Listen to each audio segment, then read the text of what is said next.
Today's read aloud is Bear's Loose Tooth. The author is Karma Wilson. The illustrator is Jane Chapman. Bear's Loose Tooth. From a cave in the forest came a munch, munch, crunch, as Bear and his friends all nibbled on their lunch.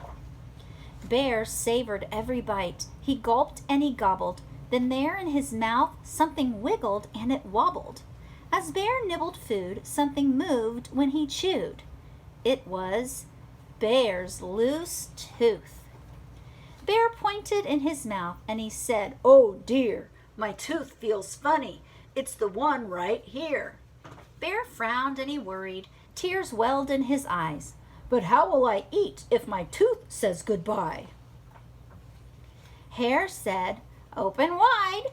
Then he looked inside and saw Bear's loose tooth. Mouse squeaked, "Don't fret, don't fuss. Look, see, a new tooth will grow where the old used to be." "We'll help," said Wren. "I know what to do. It's out with the old and in with the new." Wren perched on Bear's lip and he got a good grip on Bear's loose tooth. Wren pulled on the tooth with all of his might. "Is it out?" asked Bear, but it stayed tucked tight.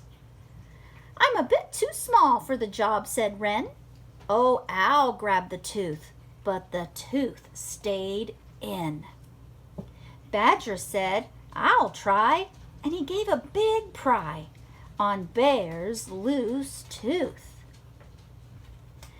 Then they all took a turn, but the tooth wouldn't budge.